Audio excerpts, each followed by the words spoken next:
446 میں آ کر شیعوں کی حکومت کو ختم کیا تغرل بیگ سلجوکی نے۔ سلجوک مسلمان ہوئے تھے محمود غزنوی کے دور میں، سلجوک ان کے بڑے کا نام تھا۔ تو ایک دفعہ محمود غزنوی نے سلجوک سے پوچھا اگر مجھے تیری مدد کی ضرورت ہو تو کتنے آدمی پیش کر سکتے ہو؟ تو اس نے ایک تیر دیا، کہا یہ ایک تیر ہے میرا، کسی کو یہ تیر بھیج کر میرے علاقے میں بھیج دو تو چند گھنٹوں میں 1,00,000 تلواریں تیرا پہرا دینے کے لیے تیار ہوں، میرے پاس اتنی طاقت ہے۔ تو یہ سلجوک کی نسل میں تھا تغرل بیگ۔ اللہ تعالیٰ نے جب عرب زوال کا شکار ہو گئے اور ضعف کا شکار ہو گئے، جیسے بڑھاپے کا کوئی علاج نہیں، جب قوموں پہ زوال آتا ہے تو اس کا بھی کوئی علاج نہیں، پھر اور قوم کو جگہ ملتی ہے۔ جیسے بڑھاپا ایک فرد پہ آتا ہے، ایسے بڑھاپا قوم پہ آتا ہے۔ قوم کا بڑھاپا جوانی میں نہیں لوٹ سکتا، جیسے فرد کا بڑھاپا جوانی کی طرف نہیں لوٹ سکتا، قوم کا بڑھاپا جوانی کی طرف نہیں لوٹ سکتا، کوئی علاج نہیں، نئی نسل کا آنا ہی علاج ہے۔ تو عرب دھل چکے تھے، 600 سال بہت ہوتے ہیں حکومت کو، اپنی صفات گم کر چکے تھے، اب نئے خون کی ضرورت تھی۔ تغرل بیگ پہلا شخص تھا جس نے آ کر اہل السنت والجماعت کو استحکام بخشا، شیعوں کی حکومت کو ختم کیا، بغداد سے، شام سے، ان سارے علاقوں سے۔ صلاح الدین ایوبی نے اسماعیلی شیعہ کی حکومت کو ختم کیا، مصر۔ العاضد ان کا آخری خلیفہ تھا صلاح الدین ایوبی، نور الدین زنگی رحمۃ اللہ علیہ کا پروردہ تھا، اس کا دوست تھا، اس کے دوست بھی تھا، بچہ بھی تھا اس کے سامنے، زیادہ لکھنے پڑھنے کا شوق تھا۔ پھر اللہ تعالیٰ نے اس سے کام لیا اور اس کو مصر کا گورنر بنا کے بھیجا، مصر کی مدد کے لیے بھیجا، تو وہاں اس نے صلاح الدین ایوبی نے وہاں ختم کیا، تغرل بیگ نے یہاں ختم کیا۔ تو پھر سلجوق جو تھے نا یہ اقتدار میں آئے، ادھر ختم ہو گئی سلطنت بنو عباس کی، مصر ایک چھوٹی سی ترکوں کی سلطنت، تو اللہ تعالیٰ پھر مرکزیت کے لیے ایک نظام چلایا۔ دو لشکر آپس میں لڑ رہے ہیں ایک میدان میں، ایک جنگلی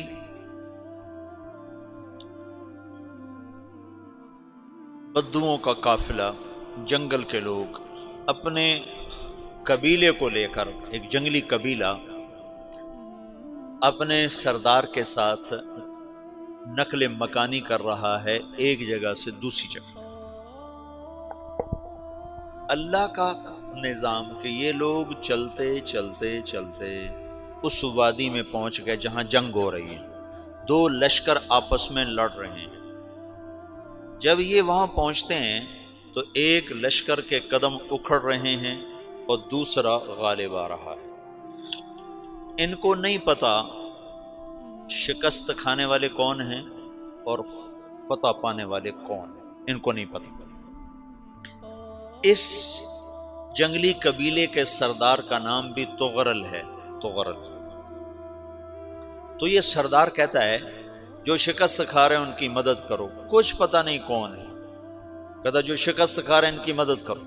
تو 400 وحشی جنگلیوں نے فاتح لشکر کے پیچھے حملہ کر دیا۔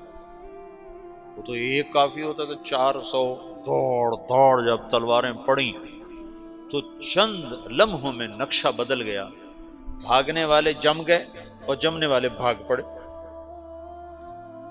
جب جنگ ختم ہوئی تو شکست خوردہ لشکر کے بادشاہ نے ان کو بلایا، اسے پوچھتا ہے مجھے جانتے ہو میں کون ہوں؟ کہا نہیں۔ کہا تو تم نے میری مدد کیوں کی؟ کہا انسانی ہمدردی کی وجہ سے، تمہیں شکست ہو رہی تھی اس لیے تمہاری مدد کی۔ پھر اس نے اپنا تعارف کرایا، میں ہوں سلیمان سلجوقی، ترکی کا بادشاہ۔ مسلمانوں کا لشکر تھا اور تاتاریوں سے شکست کھا رہا تھا، تاتاری فتح پا رہے تھے، مسلمان شکست کھا رہے تھے۔ تو وہ اللہ کی غیبی مدد بن کر آئے، تو وہ اس سے کہتا ہے میرے ساتھ رہنا پسند کرو گے؟ تم نے میرے اوپر احسان کیا ہے، میں اس کا بدلہ دینا چاہتا ہوں، میرے ساتھ رہنا پسند کرو گے؟ کہنے کا کر لوں گا۔ تو اس نے اس کو لے کر ترکی آیا، اور استنبول اس وقت روم کی حکومت میں تھا، اسے فتح کیا اس تغرل کے آگے چوتھے پانچویں پڑپوتے محمد فاتح نے۔ تو یہ استنبول ہے، یہ ترکی ہے، بیچ میں ایک چھوٹا سمندر ہے، یہاں ایک جاگیر ہے۔ تو سلطان سلیمان کہتا ہے یہ جاگیر تجھے وقف ہے، ادھر سے رومی مجھے تنگ کرتے ہیں حملے کر کر کے، تو میرا دفاع کرتے رہنا، یہ جاگیر تیری۔ یہ اس جاگیر پہ اس نے اپنے قافلے کو آباد کر دیا، اپنے قبیلے کو، اور ایک چھوٹی سی حکومت بنا لی، جو ایک صوبہ سمجھو سلمان سلجوقی کا، وہ ایک چھوٹا سا صوبہ ہے۔ وہاں جب یہ رہ پڑا تو پھر یہ ایک شیخ کے بیت ہوتا ہے، وہاں شیخ طریقت ہے، ان کے یہ بیت ہونے جاتا ہے، وہ اس کو رات اپنے پاس ٹھہراتا ہے، تو ایک کمرے میں ان کا خادم ٹھہراتا ہے۔ یہ جب کمرے میں جاتا ہے تو سامنے دیوار میں تاکچے پر قرآن پڑا ہوا ہے، تو یہ تغرل بیگ کہتا ہے یہ کیا ہے، یہ کیا ہے؟ تو وہ خادم کہتا ہے یہ کتاب اللہ ہے، قرآن ہے۔ اچھا، وہ اس کو وہاں چھوڑ کے باہر چلا جاتا ہے۔ وہ دیہاتی آدمی، جنگل کا رہنے والا، پہلی دفعہ زندگی میں قرآن دیکھا، وہ کہتا ہے یہ قرآن ہے، اللہ کی کتاب ہے، میں اللہ کی کتاب کے سامنے سو جاؤں، کتنی بے ادبی ہے۔ تو اس نے ایسے قرآن اٹھایا اور سر پہ رکھ لیا اور کھڑا ہو گیا، ساری رات قرآن سر پہ رکھ کے کھڑا رہا۔ رات کے پچھلے پہر اس کو خواب آیا،